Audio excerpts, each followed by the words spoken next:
নমস্কাৰ বন্ধুসকল, আজি বহু দিনৰ মূৰত আপোনালোকৰ মাজলৈ এটা নতুন ভিডিঅ' লৈ আহিছোঁ। এয়া মোৰ লগতে আছে এয়া ত্ৰিকেন্দ্ৰ দাস। এয়া আমাৰ সকলোৰে পৰিচিত দিব্য দাস, সকলোৰে পৰিচিত বিখ্যাত ব্যক্তি, এজন অভিনেতা, এজন ইউটিউবাৰ। আমি এয়া আমাৰ ত্ৰিকেন্দ্ৰ এজন অসমৰ জনপ্ৰিয় নতুনকৈ আগবাঢ়ি অহা এজন শিল্পী, এজন সংগীতৰ লগত জড়িত, শিল্পৰ লগত জড়িত, নতুনকৈ আগবাঢ়ি আহিছে। আমি নতুনকৈ এখন শ্বৰ্ট ফিল্ম লৈ আহি আছোঁ অতি সোনকালে। সাধুকথা বুলি যিটো ইউটিউব চেনেল আছে আমাৰ সকলোৰে, সেই চেনেলটোত আহিব। আমি তাৰ এতিয়া বৰ্তমান আনুষংগিক যিখিনি স্ক্ৰিপ্টৰ কাম আছে সেইখিনি কৰি আছোঁ। অতি সোনকালে আমি মানে শ্বুটিং ষ্টাৰ্ট কৰিম। সবিশেষ আপোনাক প্ৰাঞ্জল দাই জনাই থাকিব। প্ৰাঞ্জল দাৰ চেনেলত আপোনালোকে আপডেটবোৰ পাই থাকিব। তো গতিকে এখন ভাল ষ্টৰি এটা যাতে আমি বনাব পাৰোঁ তাৰ কাৰণে আশীৰ্বাদ কৰিব, আৰু যেতিয়া ষ্টৰিটো আহে আপোনালোকে সকলোৱে চাব, মৰম দিব। এয়া আমি স্ক্ৰিপ্টৰ কাম কৰি আছোঁ। আমি যোৱাকালিৰ পৰা চেষ্টা কৰি আছোঁ। যোৱাকালিৰ পৰা লিখি আমি স্ক্ৰিপ্টটো সম্পূৰ্ণ হওঁ। আমাৰ স্ক্ৰিপ্টখিনি লিখি সম্পূৰ্ণ হোৱাৰ পাছতে আমি সোনকালে আমাৰ শ্বুটিং আৰম্ভ কৰি দিম।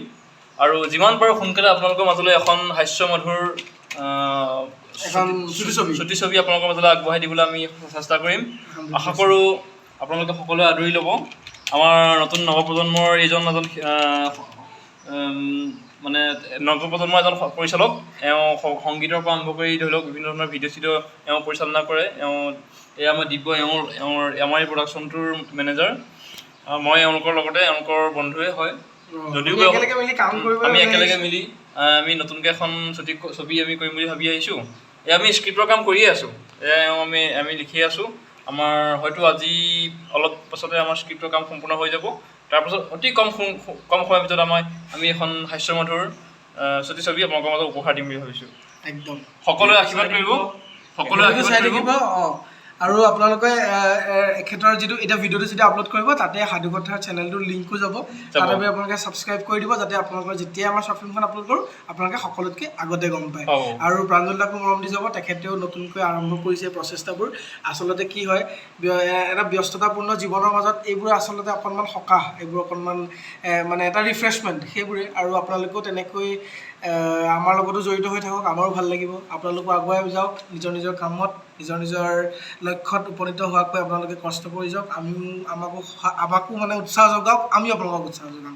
আমি আপোনালোকে পাই থাকিব মোৰ ইউটিউব চেনেলৰ যোগেদি আমি এই প্ৰডাকশ্যনটোৰ কি আগবাঢ়িছোঁ, কেনেকৈ আগবাঢ়িছোঁ, আমি সকলোখিনি আপোনালোকক জনাই থাকিম। আপোনালোকে মৰম দিব, আশীৰ্বাদ কৰিব, যাতে আমি সফল হ'ব যিটো কামত আগবাঢ়িছোঁ। আচলতে আমাৰ মেইন উদ্দেশ্য হৈছে আপোনালোকক মনোৰঞ্জন দিয়া। আপোনালোকে যদি আমি বনোৱা কিবা এটা চাই পেলাই আমাৰ যিহেতুকে একদম আমি লিমিটেড কিবা এটাত আমি কাম এটা কৰোঁ, আৰু সেই বস্তুটো যদি আপোনালোকে আঁকোৱালিলে আমাৰ বহুত ভাল লাগে। আমি সাহস পাওঁ যাতে ইয়াতকৈ আৰু ভালকৈ কিবা এটা কেনেকৈ আপোনালোকৰ কাৰণে আমি লৈ যাব পাৰোঁ। তো সেই উৎসাহখিনি আমি পাওঁ। সেই উৎসাহখিনি আপোনালোকে আমাক দিব বুলি তেখেতৰ হাত বিষাই গৈছেগৈ ধৰি হাত বিষাই গৈছেগৈ। মই সেইকাৰণে ব্যৱস্থা কৰি দিম। আমাৰ নৱপ্ৰজন্মৰ উঠি অহা ল'ৰাকেইজনক সকলোৱে আশীৰ্বাদ কৰিব, যাতে এওঁলোকে সফল হয়গৈ। আমি জনাই থাকিম আপোনালোকৰ আমাৰ পাছৰ বীৰেন্দ্ৰাৰ ওপৰত আহি আছে। দেখা যাব। এজন মদাহী চৰিত্ৰত মই ৰূপায়ণ কৰিব ওলাইছোঁ। দেখা যাব কিমান দূৰ সফল হওঁ। আপোনালোকে আশীৰ্বাদ কৰিব। ধন্যবাদ। বাই দি দিয়া।